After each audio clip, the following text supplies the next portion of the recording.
ఖమ్మం వరంగల్ పట్టభద్రుల ఎమ్మెల్సీ ఎన్నికల్లో భాగంగా బీజేపీ పార్టీ ఎమ్మెల్సీ అభ్యర్థి గుజ్జల ప్రేమేందర్ రెడ్డి మరియు ఉమ్మడి నల్లగొండ జిల్లా ఎంపీ అభ్యర్థి శానంపూడి సైదిరెడ్డి, రాష్ట్ర బీజేపీ పార్టీ మహిళా అధ్యక్షురాలు శ్రీలతారెడ్డి, సూర్యాపేట జిల్లా భారతీయ జనతా పార్టీ నియోజకవర్గ అధ్యక్షుడు బొబ్బ భాగ్యారెడ్డి, మల్కాజిగిరి ఎంపీ అభ్యర్థి ఈటెల రాజేందర్ ముఖ్య అతిథులుగా పాల్గొని ఈ సందర్భంగా ఈటెల రాజేందర్ మాట్లాడుతూ తెలంగాణలో కాంగ్రెస్ పార్టీ ముఖ్యమంత్రి రేవంత్ రెడ్డి 6 పథకాలు 426 పనులు చేస్తామని సోనియా గాంధీ, రాహుల్ గాంధీ, ప్రియాంక గాంధీ సమక్షంలో మాట ఇచ్చి ఇప్పటి వరకు ఒక్క బస్సు ఫ్రీ ప్రయాణమే తప్ప మిగతా ఏ ఒక్క పథకాలు అమలు చేయలేదని ఎద్దేవా చేశారు. ప్రజల ఆరోగ్యాలు చూసే వైద్యశాలలో పరికరాలు లేక టెస్టులకు డబ్బులు లేవని, 6 నెలలుగా ఆరోగ్య శాఖలో పనిచేసే అవుట్ సోర్సింగ్ ఉద్యోగులకి జీతాలు లేవని, ఒక విధంగా చెప్పాలంటే రాష్ట్రంలోనే పరిపాలన కుంటుపడిందని అన్నారు. ఎంపీ ఎన్నికల్లో రేవంత్ రెడ్డి మాటల నమ్మకపోయేసరికి ఆగస్టు 15న 2 లక్షల రుణమాఫీ చేస్తానని దేవుడి మీద ప్రమాణాలు చేసే స్థితికి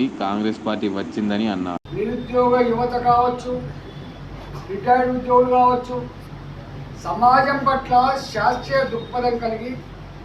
మంచేందో చెడేందో తర్కించుకునే శక్తివంతుల్ని ఇవాళ మనవాడెవడో మందివాడెవడో వాళ్ళు ఎన్నుకునే ఈ సందర్భంలో ఇలా వాళ్ళకు కూడా మళ్ళీ ఇవాళ పట్టభద్రుల నియోజకవర్గంలో జరిగే ఎన్నికల్లో కూడా మా పట్టభద్రులను కూడా సమాజం పట్ల అవగాహన ఉన్న వాళ్ళను కూడా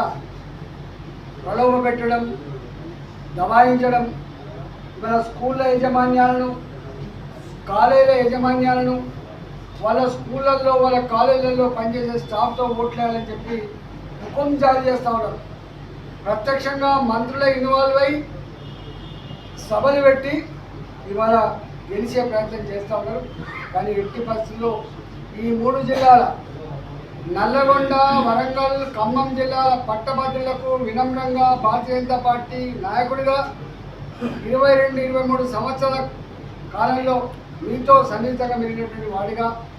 నాకు కూడా ఇంత రాజకీయ పరిజ్ఞానం ఉన్న వాడిగా, గతంలో ప్రభుత్వాలు చూసి ఇవాళ ప్రభుత్వాలు చూసిన వాడిగా విజ్ఞప్తి చేస్తున్నాం. ఇవాళ ఎందుకు ఓటేయాలి కాంగ్రెస్ పార్టీ? ఇచ్చిన హామీలు అమలు చేయకుండా ప్రజలకు మోసం చేయడానికి ఓట్లు వేయాలా, లేదు ఆ ఇచ్చిన హామీల కోసం అమలు కోసం ఇవాళ కొట్లాడేటువంటి భారతీయ జనతా పార్టీకి ఓటు వేయాలన్నా ఆలోచించుకోమని చెప్పుకుంటాం. సమస్య మీద కావచ్చు, ఇవాళ రిటైర్డ్ ఉద్యోగుల సమస్య మీద కావచ్చు, పట్టభద్రుల సమస్య మీద కావచ్చు,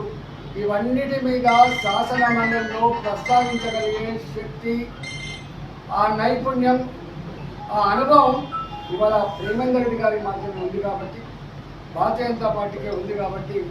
మీరు ప్రేమేందర్ రెడ్డి గారిని భారతీయ జనతా పార్టీని ఇవాళ గొప్ప మెజార్టీతో గెలిపించి